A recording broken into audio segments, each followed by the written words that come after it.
Film bercerita tentang seorang anak yang bernama Ishan. Dia ini adalah anak yang masih duduk di kelas 3 SD. Ishan ini adalah anak penderita disleksia atau anak yang kesulitan dalam belajar. Jadi di kondisinya yang sekarang, Ishan masih belum bisa baca tulis dan menghitung. Dia lebih tertarik pada hal lain daripada mengikuti belajar mengajar di kelas. Di sekolahnya, dia jadi anak yang tanda kutip paling bodoh karena selalu dapat nilai paling rendah di kelas. Di rumah, dia bukan anak satu-satunya. Dia punya kakak laki-laki bernama Johan. Beda dengan Ishan, Johan adalah anak yang paling pintar.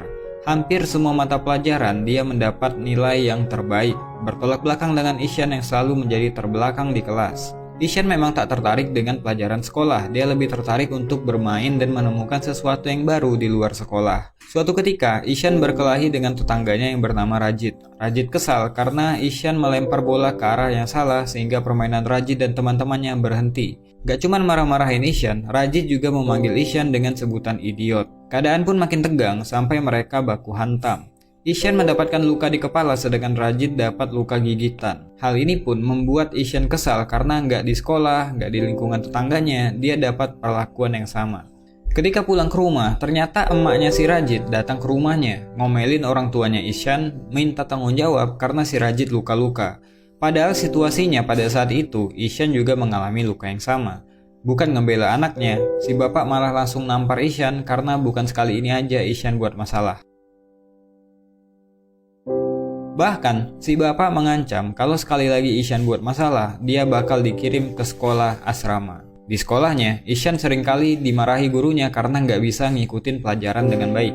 Pernah sekali, Ishan disuruh bacain satu kalimat, tapi dia nggak bisa membacanya karena menurutnya, huruf-huruf yang ada di buku tersebut menari-nari. Ishan mengatakan hal yang sejujurnya, memang seperti itulah yang dilihat oleh penderita disleksia. Tapi gurunya menganggap Ishan lagi ngelawak di kelas. Ibu guru ini terus aja maksain Ishan buat baca dengan benar, sampai akhirnya, karena nggak tahan dibentak terus, Ishan cuma ngedumel nggak jelas.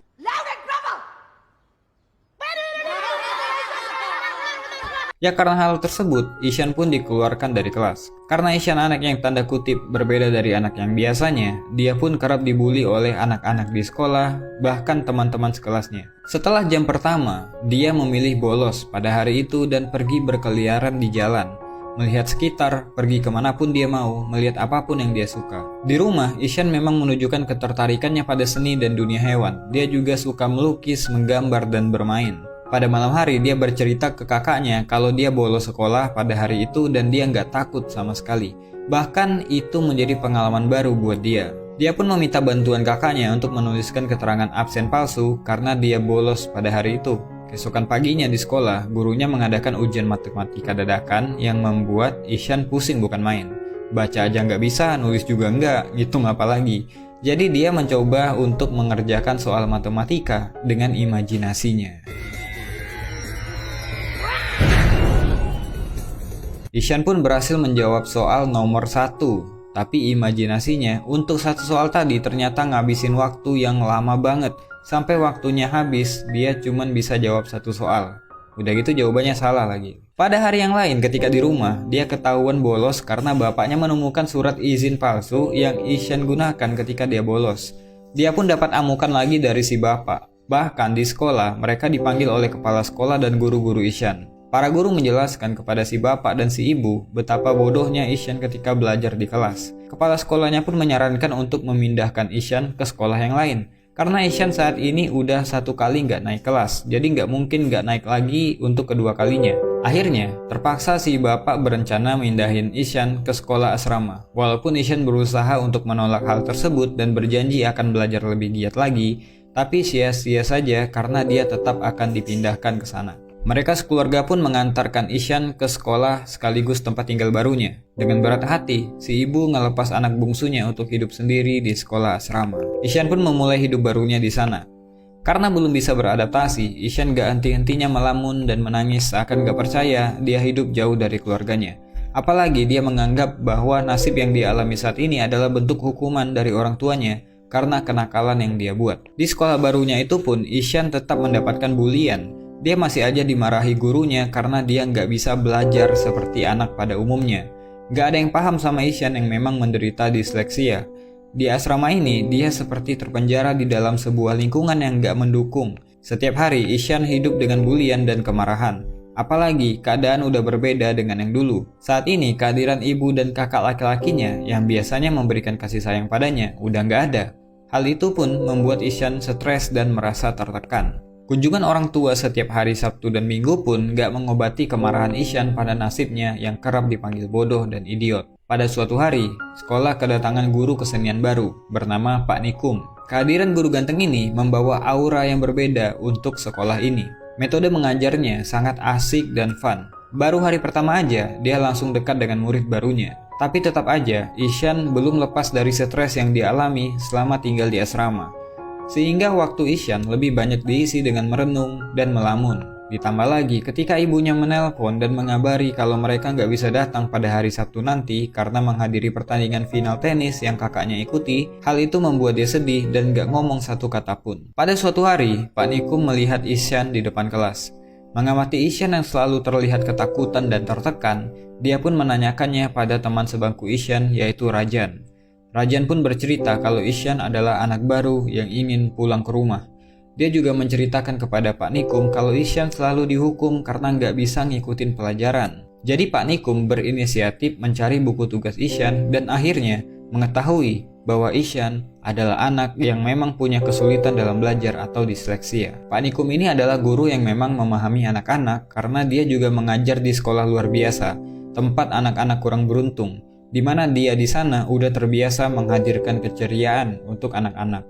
Dan untuk membantu Ishan dalam keterpurukannya dan juga untuk lebih memahami Ishan, Pak Nikum pergi ke rumah orang tua Ishan dan bertanya semua hal tentang Ishan. Dari sana si ibu menjelaskan kepada Pak Nikum bahwa Ishan sangat mencintai dunia seni seperti melukis. Mengingat Ishan yang selalu tertekan di sekolah, Pak Nikum pun menanyakan kepada orang tua Ishan kenapa Ishan sampai dikirim ke sekolah asrama. Ayahnya hanya menyebutkan keluhan-keluhan yang dia rasakan selama menghadapi Ishan. Dia nggak tahan kalau Ishan nakal lah, malas belajar lah, sering buat masalah, dan lain-lain. Pak Nikum pun mencoba memberikan penjelasan bahwa Ishan mengalami disleksia. Pak Nikum juga memperlihatkan pola kesalahan yang sama yang Ishan lakukan ketika menulis sebuah kata atau kalimat.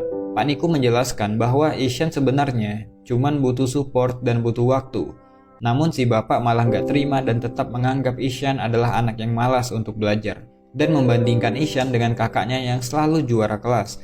Padahal Pak Nikum udah ngasih tahu kalau Ishan lebih menonjol di bidang seni seperti melukis dan dia punya bakat yang luar biasa di sana. Tapi si bapak menganggap dengan kemampuan melukisnya, Ishan gak akan bisa bersaing di dunia luar. Mengirim Ishan ke sekolah asrama adalah solusi terbaik karena gak ada alternatif lain. Mendengar hal tersebut pun, Pak Nikum jadi kesal karena si bapak hanya memandang dunia luar sebagai arena kompetisi. Ketika Pak Nikum pulang, si ibu pun menangis memikirkan kata-kata Pak Nikum yang mungkin ada benarnya juga. Keesokan paginya ketika di sekolah, Pak Nikum menceritakan sebuah kisah tentang anak yang gak bisa baca tulis. Tentang anak yang melihat huruf dan angka menari-nari seperti orang yang berdisko. Bahkan ketika dia gak lulus, semua orang mentertawakannya. Kemudian suatu hari, anak itu mengguncang dunia dengan teori yang dia publikasikan.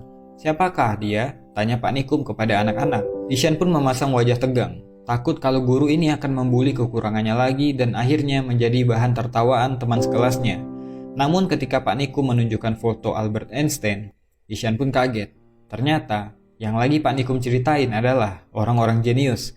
Selain Albert Einstein, Pak Nikum juga menceritakan tentang Leonardo da Vinci, seorang desainer dan seniman terkenal di dunia. Pak Nikum juga menceritakan orang populer lainnya, seperti Pablo Picasso, Agatha Christie, Walt Disney, Thomas Alva Edison, yang semuanya punya persamaan, yaitu mengalami disleksia ketika masih kecil. Setelah kelas selesai, Pak Nikum pun ngomong empat mata dengan Ishan. Kalau ternyata ketika Pak Nikum masih kecil pun dia mengalami disleksia yang sama seperti Ishan. Pelajaran Pak Nikum hari ini membuat Ishan kembali bergairah untuk menjalani hari-harinya di asrama. Hanya di pelajaran Pak Nikum lah dia bisa mengekspresikan dirinya, berkarya sesuai pikirannya, dan mendapatkan apresiasi. Pak Nikum pun sampai menemui kepala sekolah, khusus untuk membicarakan tentang Ishan. Kepala sekolah bilang bahwa banyak guru yang mengeluhkan tentang Ishan, dan kayaknya Ishan lebih cocok disekolahkan di tempat yang khusus seperti sekolah luar biasa. Tapi Pak Nikum langsung bilang kalau Ishan adalah anak yang punya kecerdasan di atas rata-rata dan berhak untuk berada di sekolah yang normal. Anak-anak seperti Ishan hanya butuh bimbingan dan perhatian lebih. Kepala sekolah pun bilang gak mungkin para guru mau mengurus satu anak dari 40 anak dalam satu kelas. Pak Nikum pun berkata untuk pelajaran lain mungkin bisa diabaikan apapun hasilnya karena setiap anak pasti akan punya bakat utama. Kemudian Pak Nikum menunjukkan lukisan yang dibuat oleh Ishan dan mengusulkan kalau masalah tulis-menulis dan mengeja mungkin bisa menyusul. Sebagai solusi, Ishan bisa dites secara lisan karena secara lisan ataupun tertulis, pengetahuan tetaplah pengetahuan. Dan Pak Nikum akan meluangkan waktunya untuk mengajari baca tulis kepada Ishan secara privat. Kepala sekolah pun setuju untuk memberikan kesempatan ini. Ishan pun akhirnya dapat guru yang cocok, yang mengerti cara mengajari anak disleksia seperti dirinya.